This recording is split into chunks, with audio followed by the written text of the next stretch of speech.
Good afternoon, and welcome to the second installment of this year's Beecher Lecture. I've been instructed to ask everyone who has a cell phone, pager, or beeper to turn it off. And I get an amen. We have, I understand, we have constructed a Puritan pillory on the quad for anyone whose cell phone goes off during the lecture, and we have an ample supply of rotten vegetables to heave at the people in the pillory. So you've been warned. My name is Ken Minkema. I'm the editor of the Jonathan Edwards papers here at the Divinity School. And again, it's my pleasure to welcome you to this second installment of the Beecher Lecture for 2005, delivered by Professor Harry Stout. You can see from your program your speaker's long publication history, including Pulitzer-nominated works on colonial New England religious culture and a biography of the grand itinerant George Whitefield. Here I'd like to just briefly highlight some other aspects of Professor Stout's labors. One is as Skip's ability as a teacher. I'm but one of the many students he's had through the years who can tell you stories of valued mentorship, though mentorship with an edge of irreverence and mischief for the sacred cows of the academy. Besides his skill as a teacher and mentor, Skip is a person who has established key research and publication initiatives beyond his own personal scholarship as a good citizen of the Academy, chiefly by building relationships with agencies outside the university. The first was with the Pew Charitable Trusts.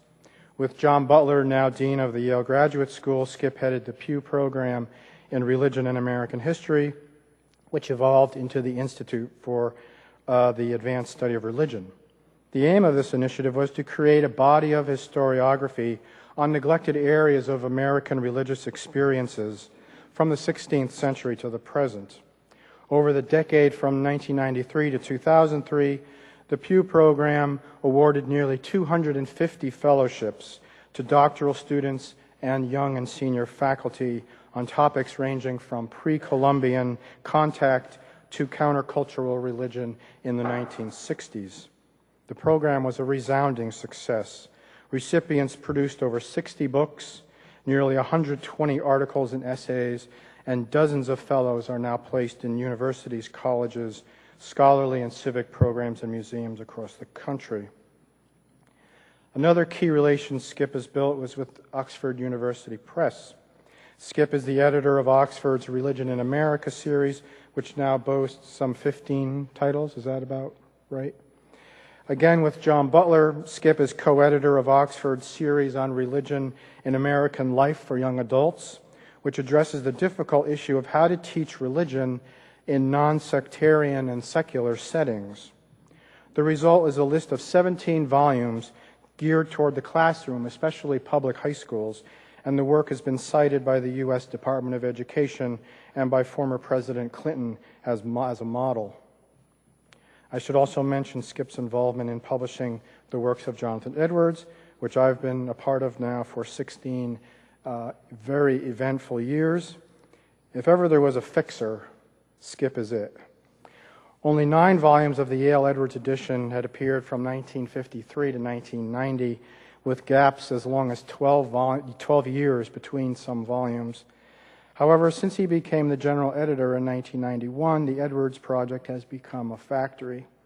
Through Skip's leadership, millions of dollars have been raised. A central office has been established here at Yale Divinity School, and 14 volumes, 2 anthologies, and 6 volumes of conference proceedings have been published. And now with Skip at the helm, the Edwards edition is embarking on a new online phase that you'll hear more about tomorrow. Skip, for me, is an exemplar of an academic entrepreneur, always wanting to try something new or do traditional things in innovative ways. That, in part, is what makes knowing him and working with him so rewarding. But he also brings a thoughtfulness and relevance to the study of history. These lectures, I should mention, are drawn from his forthcoming book, Upon the Altar of the Nation, A Moral History of the American Civil War, available in January from Viking Penguin, which of course I know you'll all purchase. The work raises upsetting and provocative questions. One advanced review by a retired military general, no less, declares, quote, Stout strips off the veneer of all the comfortable illusions about the Civil War and lets the reader see the horrors, hypocrisies, sacrifices, unvarnished ambitions, and finally the triumph of an American civil religion. This powerful and honest book provides all Americans a mirror. Many will not like what they see, but they need to stare into it until they see our abundant hypocrisy and the place of war and religion in America's relationship with itself and the world. Today, Skip will present the second part of his series entitled Proportionality, the Soldier's Civil War. Skip.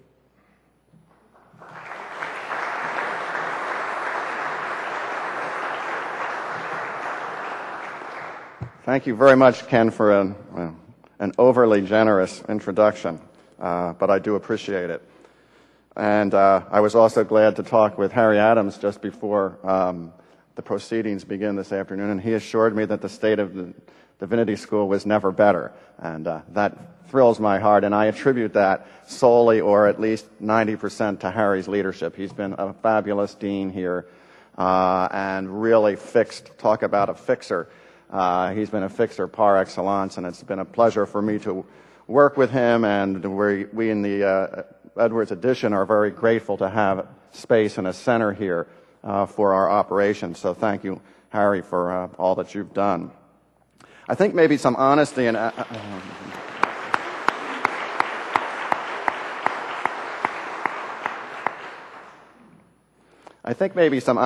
advertising is in order here, and I just want to warn you that in this and the next lecture, some of the descriptions you will be hearing will be quite graphic. Not, I hope, to be sensational, but to help you listen in on the churches and the battlefields during the Civil War. In this lecture, we move from providential Jeremiads and presumptions that God is on our side to the bloody effects of these words in increasingly disproportionate massive destruction. Yesterday, I said that numbers count. Today, I say words count. And nowhere do they count more than in the Civil War, as thousands of soldiers and then tens of thousands and then hundreds of thousands heard the call and contemplated the total annihilation of the enemy. In facing the reality of an implacable foe and unprecedented destruction, President Lincoln recognized by 1862 that he would require what he called a lever to move public opinion in acceptance of the looming destruction. Lincoln had discovered by then that there were no core of Unionists in the South who would turn the tide on the Confederacy and pressure the seceded states back into the Union. That dog was not going to hunt. And this, in turn, changed the whole tactical mission of the war, and hence the need for the lever. That lever would be the Emancipation Proclamation, announced following the Battle of Antietam in September of 1862, and scheduled to take effect January 1st, 1863.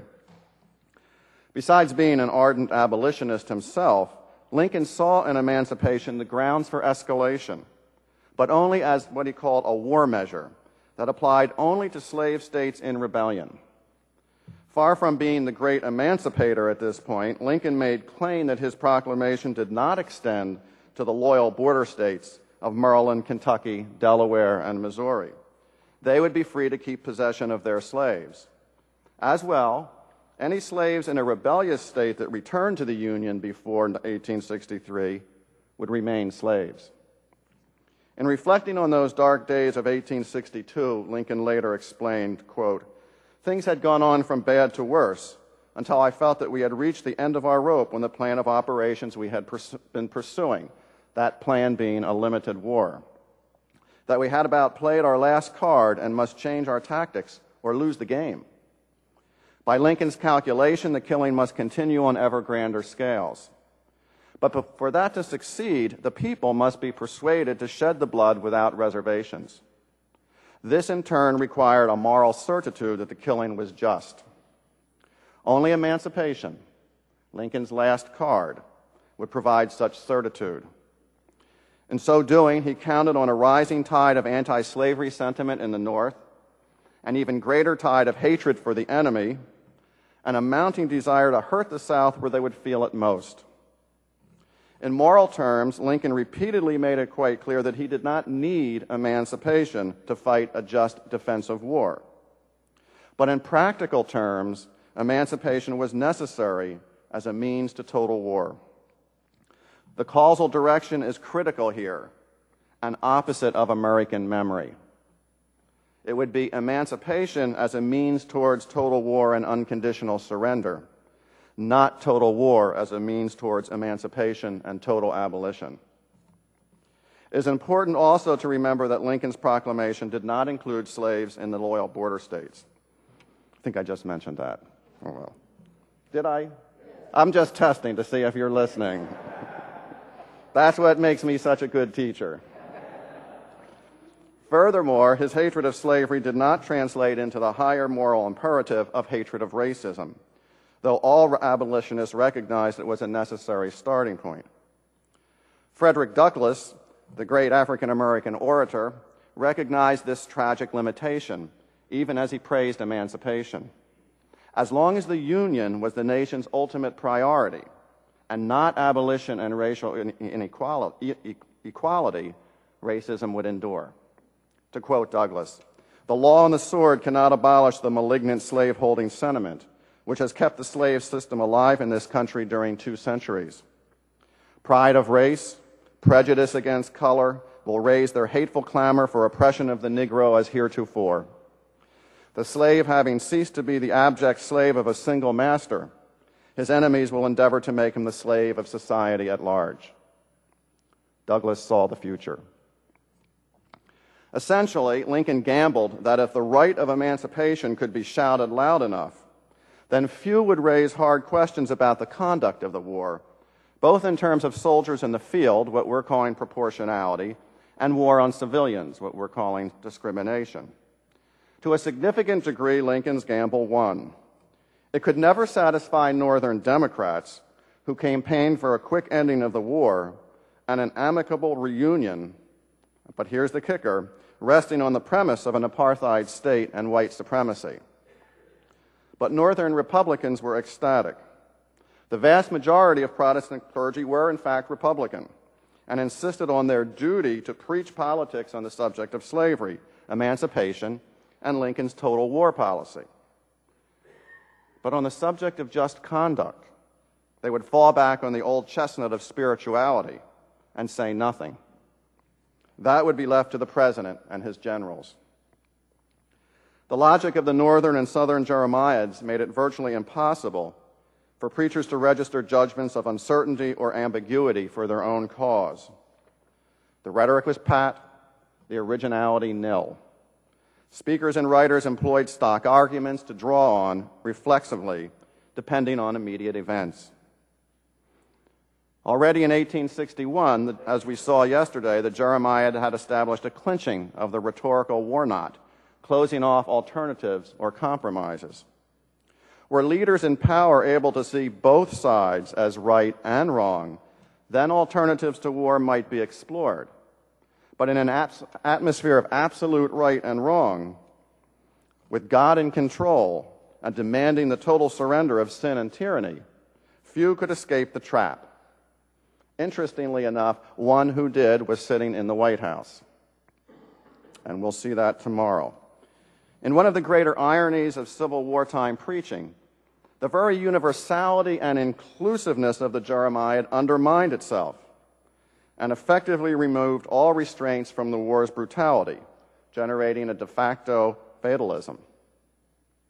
Indeed, fatalism became ingrained so that nothing was unacceptable. It just was. No destruction could be too great because God, not man, was orchestrating affairs. All one could do was mouth the proper rituals, beat the drum of patriotism, and keep on fighting, confident in the right and ultimate vindication. To be sure, not all supported the relentless escalation of the fighting.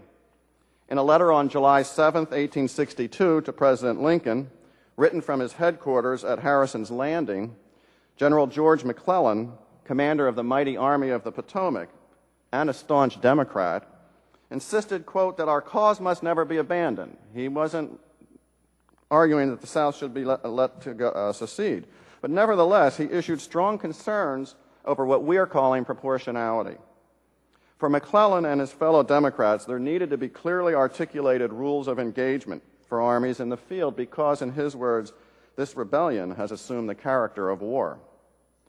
This meant that the Confederates had to be treated less as criminals or rioters than as citizens and soldiers of a hostile state, in which the conduct of war would be governed by the international rules of engagement. As Commander-in-Chief, Lincoln was responsible for determining such a civil and military policy.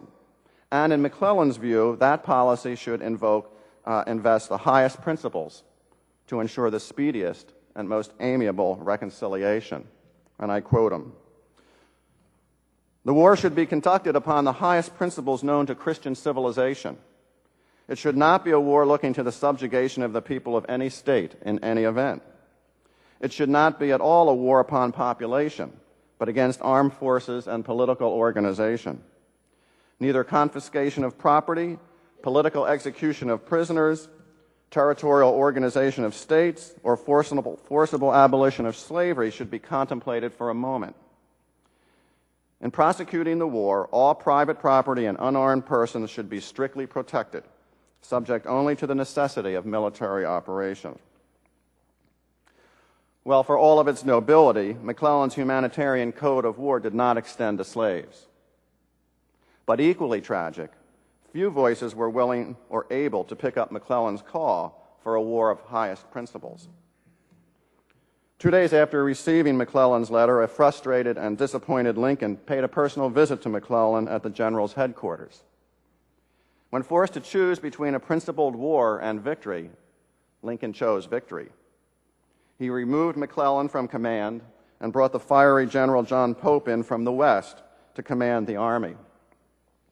After spending 3 weeks in Washington with Lincoln and Secretary of War Edwin Stanton, Pope, a staunch Republican general, clearly understood the new course his commander wanted him to take.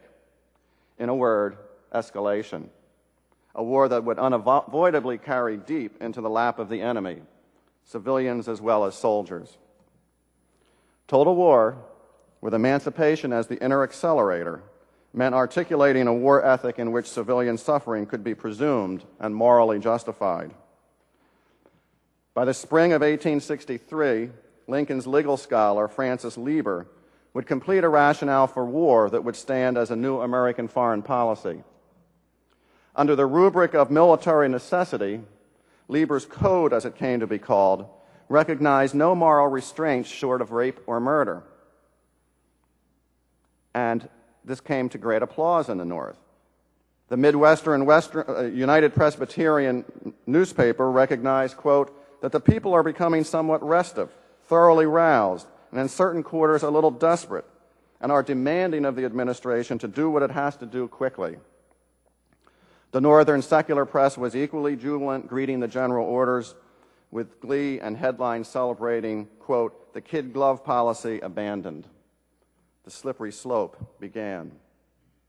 The conventional dating of the beginning of total war on civilians is usually marked by President Lincoln's appointment of General Grant as commander of federal armies and the subsequent appointments of Sherman and Philip Sheridan to key commands in 1864. The decision itself actually came earlier, in July and August 1862. At the same time, Lincoln was drafting his Emancipation Proclamation.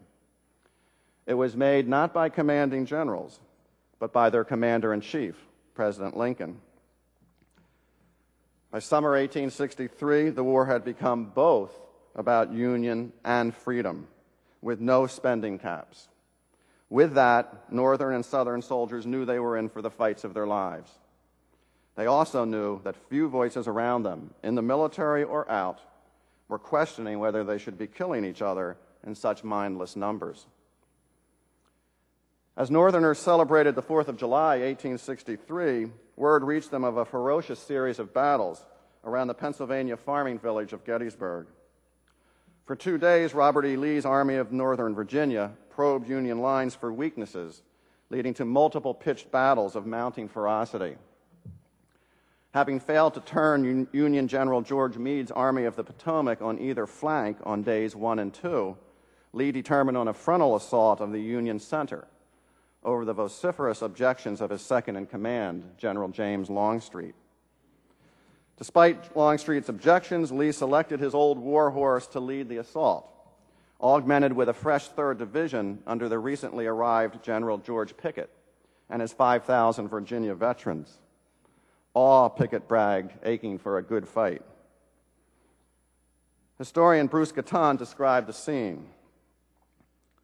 Then out of the woods came General Lee's assaulting column, like actors in some unimaginable drama coming at last onto the stage, rank after rank. Pickett and Pettigrew and Trimble and their divisions. And when they got into the open, the men halted and dressed their ranks as carefully as if they were going on parade. They were worth looking at. Their line was a mile wide from flank to flank. Pickett's division on the right, Pettigrew's beside it, Trimble's in close support. General officers mounted, battle flags overhead, sunlight glinting off the rifle barrels. They perfected their alignment finally, and when the line began to roll forward, it looked irresistible. The sight did not deceive the Yankees. General Winfield Scott Hancock's Second Corps held their fire, patiently awaiting the lambs about to be sacrificed. Many must not have believed what a perfect target Longstreet's courageous divisions made. Pettigrew's and Pickett's divisions converged at the angle near the center of Meade's line.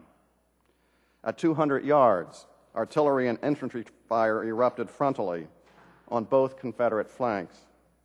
As the rebels continued to advance closer, Federal artillerymen switched their ammunition from case shot and shell to murderous canister, and then to golf ball size double canister.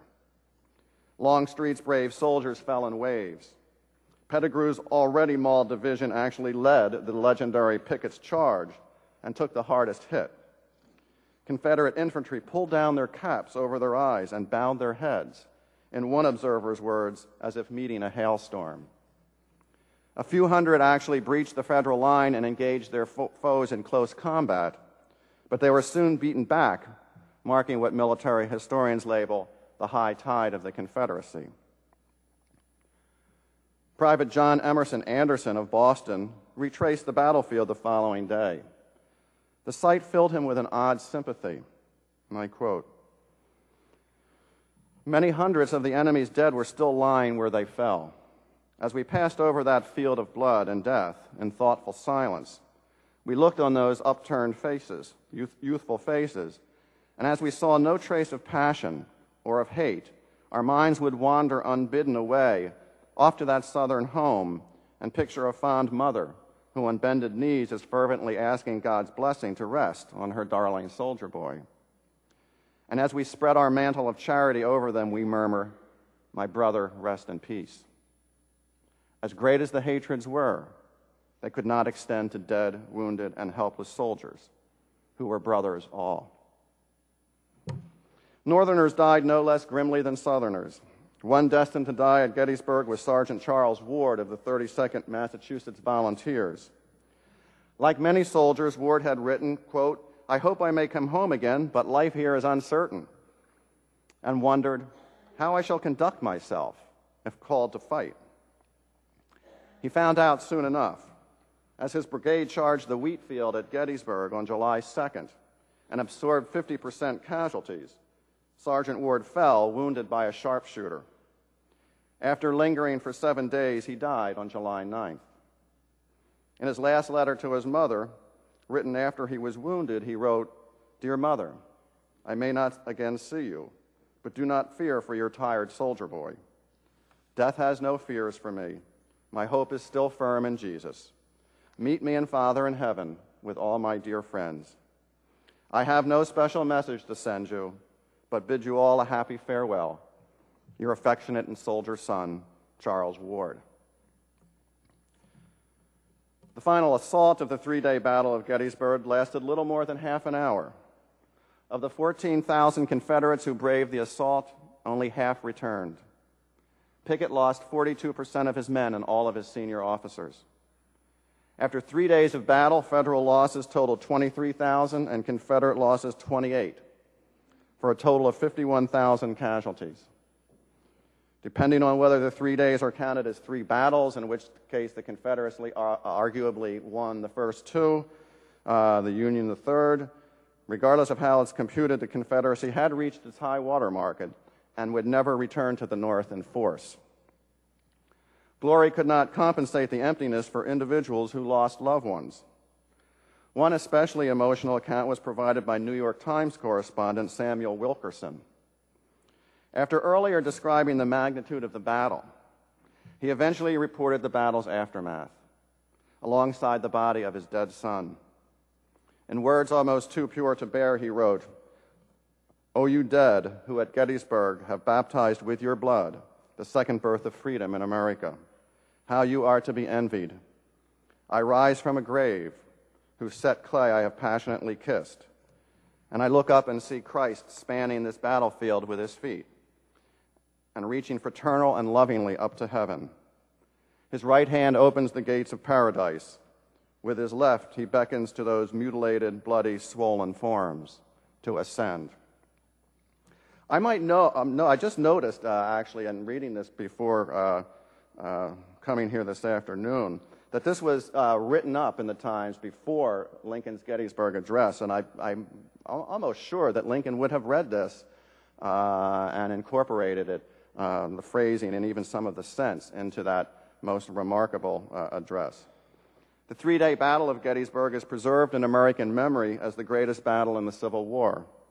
In fact, most military historians agree that Antietam was the most important battle. But when Lincoln gave his brief address at Gettysburg, the place would be forever etched in American memory as the site on which America's greatest sermon was preached, inspiring the living for generations to come, with a resolve that these dead shall not have died in vain, that this nation shall have a new birth of freedom, and that this government of the people, by the people, for the people, shall not perish from the earth. From Gettysburg on, Americans North and South would not look back to restrained codes or charity. With minds set like flint on the task at hand, no questions arose of proportion or acceptable losses. One suspects that the casualties from Gettysburg could have numbered 100,000 instead of 50,000, and the response would have been the same. One writer for The Independent noted how numbed Americans had become to bloodshed. In the opening, relatively benign military encounters, quote, "Every early dash in the war was turned into fame. Our first defeats threw the whole community into panics, for men were then unused to stern times." But that had changed profoundly for the worse. We have since become somewhat familiar with war that Gettysburg, a greater battle than Waterloo, made no such impression upon the popular mind as the first few flashes of powder from Sumter at daybreak, April 19, 1861. The moral brake linings had sheared, leaving only reflexive endorsements of a cause that knew no limits. In the Dutch Reformed Church of Stapleton, New York, the Reverend Thomas H. Skinner undertook to examine the nation from the standpoint of eternal providence and, in effect, speak for God's global intentions in the war. Clearly, God was on the side of the North, and the South was simply demonic. America, Skinner concluded, and not Christ's return to earth, would lead the world into millennial glory. In such nationalistic millennialism, historian James Morehead discerns what he calls a dangerous substrate that identifies providence with the idealistic conception of American destiny. Such identification minimizes moral restraints or adherence to international standards of war common to all civilized nations. Indeed, it can legitimate excess and raw terrorism. By linking emancipation and the crusade against slavery to total war and a crusade against the Confederacy, Lincoln's administration watered the seeds of an American-led Christian imperialism that was not without costs in later American history. Behind the suffering lay a mounting fury that generated blood appetites that could not be satisfied. These sentiments found their most strident voices, unfortunately, in the clergy and their calls for blood revenge. In a funeral sermon for Confederate Lieutenant Abram Carrington, reprinted in the Central Presbyterian of Richmond, the firebrand Robert Dabney, who for a while was Stonewall Jackson's aide-de-camp, preached an incendiary sermon condemning the North for an aggressive war, which in moral terms is wholesale murder. Lieutenant Carrington, a close friend of Dabney's, had become the most recent victim of the conflict. After extolling Carrington's courage at the Battle of Fraser Farm, Dabney took aim at the hearts of his congregation's young men. Quote, "Surely his very blood should cry out again from the ground if we permitted the soil which drank the precious libation to be polluted with the despot's foot. Before God I take you to witness this day that its blood seals upon you the obligation to fill their places in your country's host and play the men for your people in the cities of your God, to complete the vindication of your rights." The language of blood as precious libation could not go unnoticed by Dabney's young hearers as they prepared themselves for sacrifice. In the North, blood recurred as a theme in Horace Bushnell's Meditations, as a necessary and sufficient condition for nationalism. The shed blood of soldiers, North and South, white and black, would stand as the vicarious atonement for the newly realized organic Christian nation-state. This was not simply a metaphorical atonement, but quite literally a blood sacrifice required by God for sinners North and South if they were to inherit their providential destiny. By late 1863, this war that was not self-consciously fought for the creation of an American civil religion was unintentionally becoming about the creation of an American civil religion that would grow as the killing endured. By 1863, certainly by early 1864, political preaching in the North and South had virtually completed the apotheosis of patriotism into a full-blown civil religion. Martyrdoms became a major theme in fast and funeral sermons.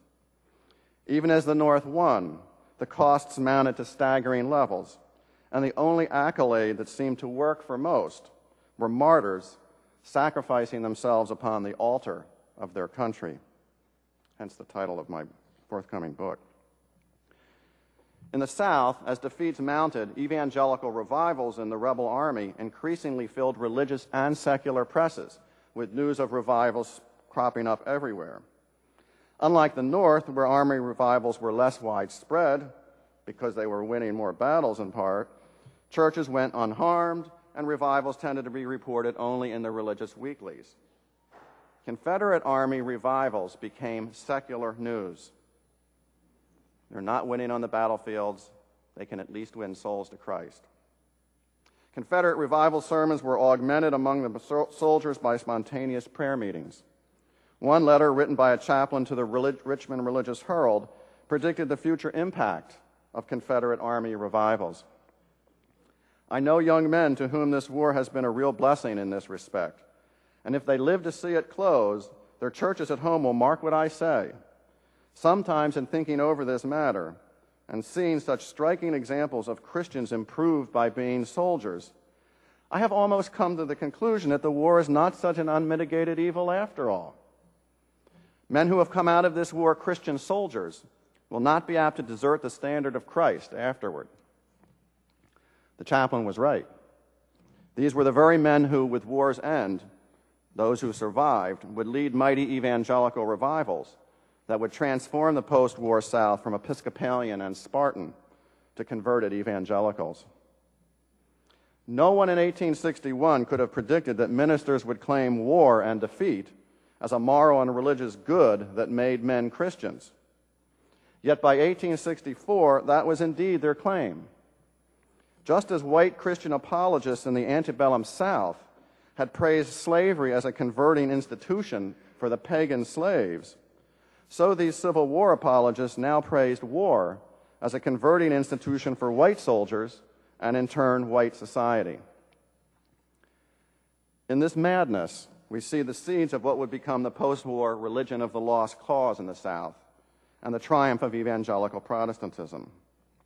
In the New South, to be evangelical and born again would come to signify the Confederate Army as well as the Southern pulpit. It would mean pride and manliness, humility and submission. The lost cause of the white Christian South would constitute a self-contained region and religion, isolated from the international community of believers that preserved the sacred memories of the war and the revivals its army produced. Meanwhile, in the North, Lincoln's Emancipation Proclamation carried the strategic practical benefit of making African American soldiers available to Union armies. Lincoln did not have to wait long to see if slaves would enlist. The answer was yes, in droves. To Lincoln's delight, the most striking candidates came from the border states. 42,000 black men from the border states served in the Army and 2,400 more in the Navy. In all, somewhere between 180,000 to 200,000 black soldiers fought for the North, with losses killed and wounded totaling 70,000, or over one-third of the total casualties. In moral terms, the most significant battles were not always the biggest. Port Hudson, Milken's Bend, and Fort Wagner were all relatively small battles, but carried huge symbolic importance for North and South. Confederate slaveholders and Northern Democratic white supremacists assumed that blacks would not or could not fight under the black flag as the equals of whites. Just as the black's humanity had been denied in the classroom and voting polls, so also was his manliness and honor denied on the battlefields. Black leaders such as Frederick Douglass recognized that only action could dispel such racist myths. Colonel Robert Shaw's 54th Massachusetts would put to rest all such myths as black troops fought bravely at Fort Wagner. Their commander would be killed at the falls of Fort Wagner. Shaw was white. It was a law that all the officers in these so-called colored troops had to be white. Their commander would be killed at the walls of Fort Wagner, but the country soon learned of their bravery under fire. In the weeks following Fort Wagner, word of black bravery reached African American churches throughout the North. The African Methodist Episcopal newspaper, The Christian Reporter, printed a letter from James Lynch, their correspondent in South Carolina, who visited the wounded colored heroes in the hospital and reported proudly, "I never saw men so cheerful in suffering in my life." It seems as though every man had counted the cost and fought and bled from the deepest inwrought convictions of duty. As for the commander, Robert Shaw, he was, quote, buried in a pit with 25 of his men. The colonel, if he had chosen, wouldn't choose another grave.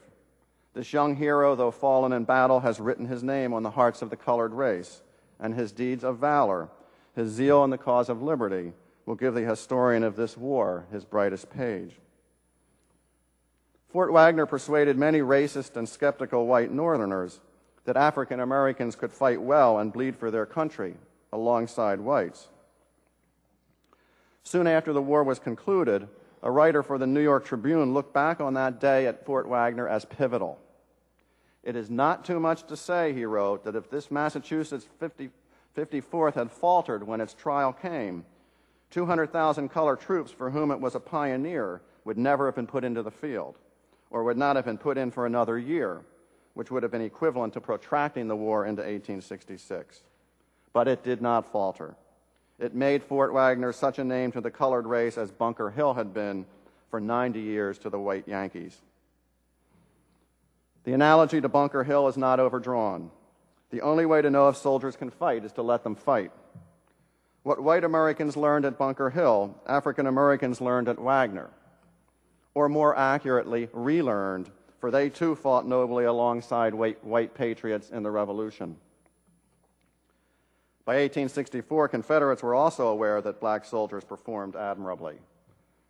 The response was predictable.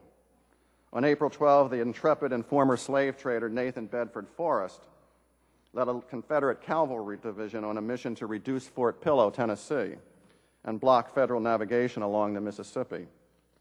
The fort was defended by 262 black soldiers from the 11th U.S. Colored Troops and 295 whites. Together, they were no match for the superior numbers and tactical genius of Forrest. He may have been the greatest general in the South, and he was the only great Southern general who never went to West Point. I don't say there's a correlation there. I don't. I mean, West Point graduates commanded both sides in 55 of the 60 largest battles in the Civil War. In many ways, I think that West Point became the seminary of America's civil religion. By afternoon, Forrest had his 1,500 men in position and took the fort with light casualties. Despite Confederate denials at the time, evidence has since shown that many Federal troops, and in particular the black troops, were murdered after they had surrendered and laid down their arms. In later congressional testimony, eyewitnesses described rebel troops shouting, "No quarter, no quarter, kill the damn niggers, shoot them down." It is now clear that scores of black soldiers and some white compatriots were massacred after their surrender, an act of cold-blooded murder. Forrest himself avoided censure because, quote, he neither ordered nor condoned the massacre. It's amazing how commanding generals can set things up for plausible deniability, isn't it? Forrest himself avoided censure because he neither ordered nor condoned the massacre. Left unsaid was the fact that he did not need to. What he needed to do was order the protection of prisoners. It was a lesson in moral avoidance that Northern generals would also learn perfectly. By 1864, moral evasion extended to prisoner of war camps, as Union and Confederate prisons became killing pens, lacking in any moral forethought for the care of thousands of prisoners who were no longer being exchanged. With both sides rejecting a continuation of prisoner exchanges, largely because the Confederacy refused to exchange African American prisoners, disaster of unimaginable proportions ensued. Prisoners found themselves confined in tiny spaces that could not accommodate them, and in many spaces lacked even a roof over their heads. Soon, disease emaciated the POWs' bodies and killed, with neither glory nor romance as compensation, only a slow, demoralizing death. No good prisons existed, South or North. In July 1864, Confederate prisoners were transferred from Point Lookout to vacant barracks at Elmira, New York. Familiar problems of sanitation and disease appeared, augmented by a rash of scurvy caused by no vegetable diets. By the end of August, over 700 cases of scurvy had been reported. In October, word reached from Camp Douglas of a rapid increase of fatalities. And Elmira health officials concluded that, based on mortality rates in August and September, the entire prison population would be depopulated within a year. The worst prison experience, of course, was the infamous Camp Sumter in Andersonville, Georgia. By August, the prison, designed to hold only 10,000, reached a population of nearly 33,000, making Andersonville the fifth largest city in the South. There, in a state of complete demoralization, prisoners fought with each other, and raiders robbed and killed fellow prisoners. One prisoner, John Ransom, kept a diary in which he noted, quote, "Raiders kill someone now every day. No restraint in the least. Men who are no doubt respectable at home are now the worst villains in the world." Only after the prisoners threatened Superintendent Henry Wirtz with a full-scale riot did he consent to allow the prisoners to organize a police force of regulators and supply them with clubs to apprehend the leading raiders. Soon arrests were made and trials organized by fellow prisoners.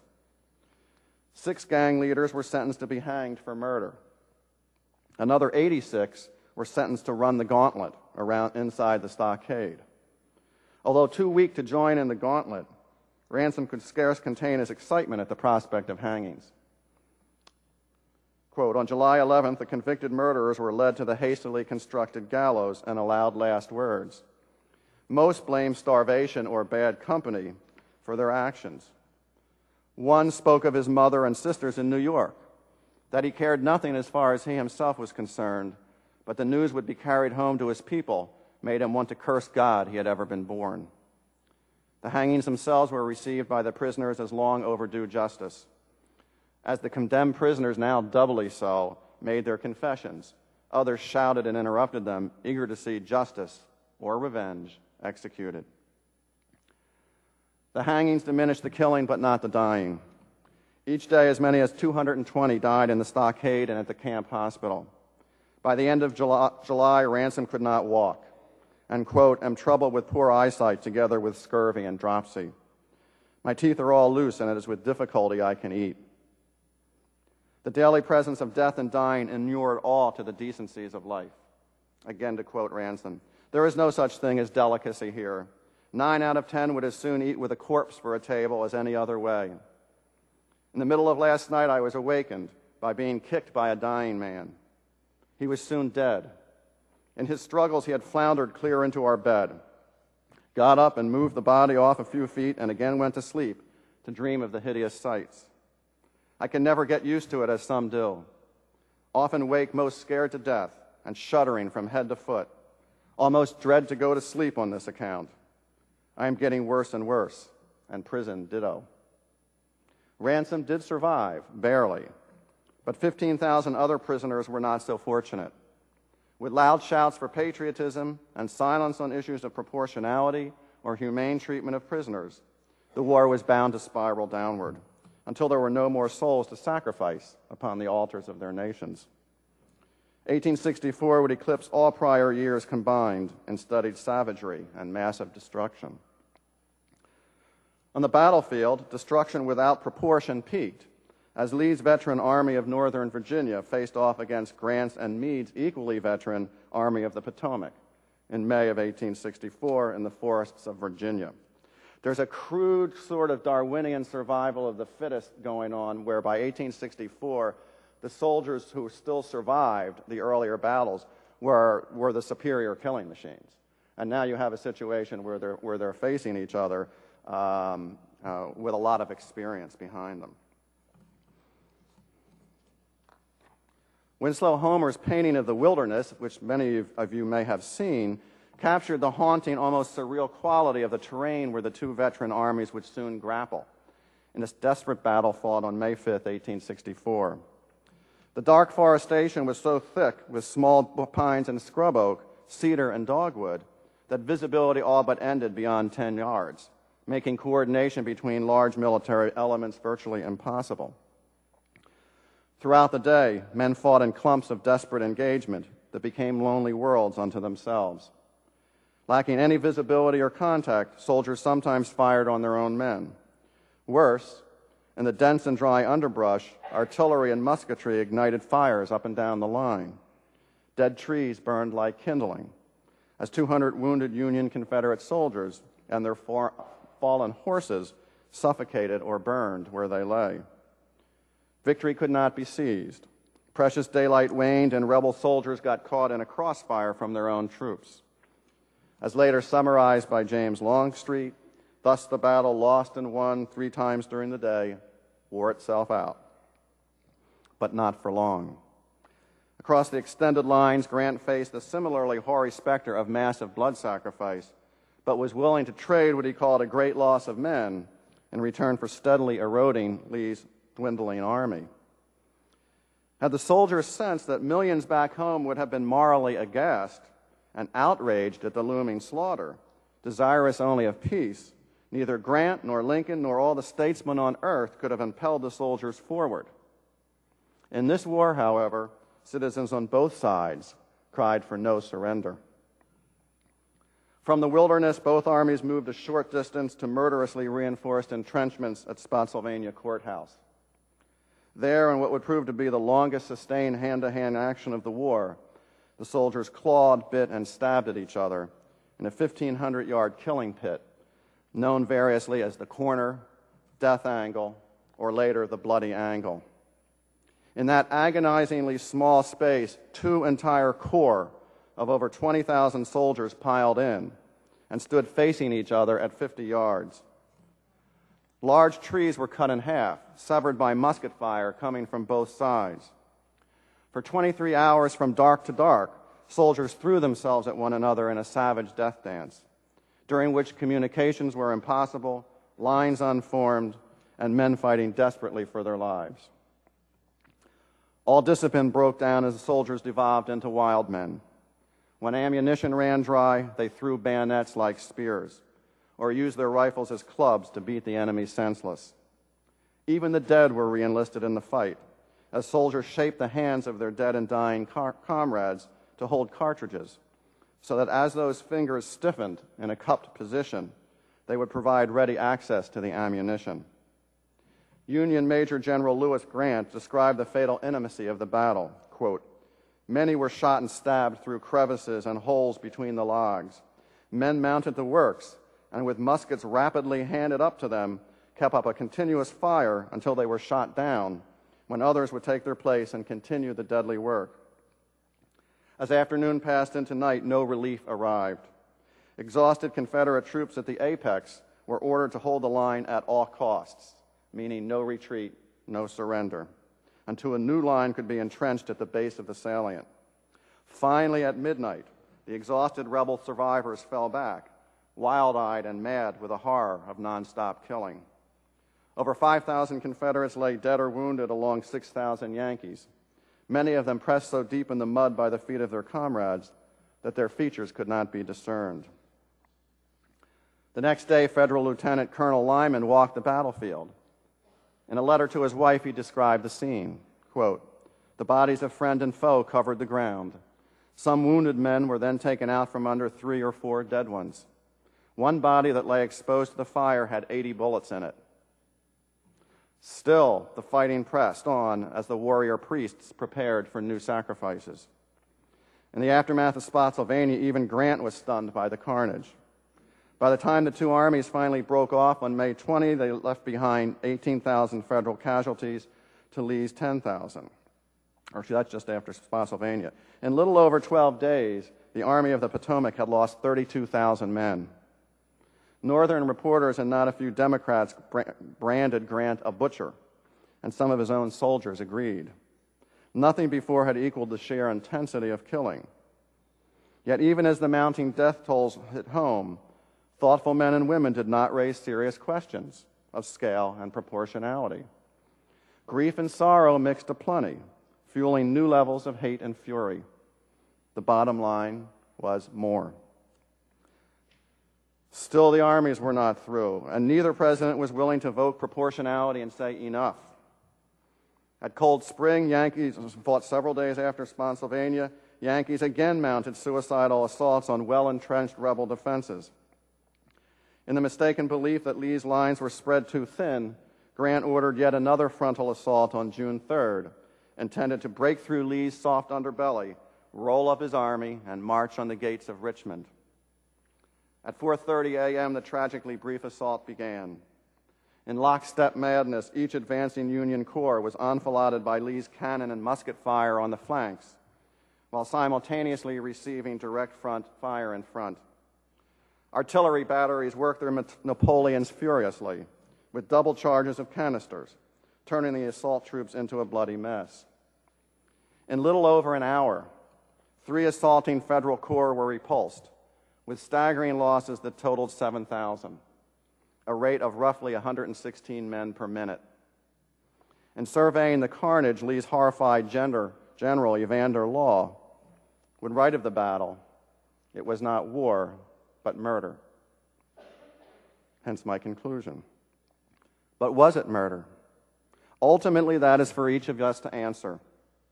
But the sheer fact that a hardened general who himself was seriously wounded at Cold Harbor would raise it makes the question realistically worth asking.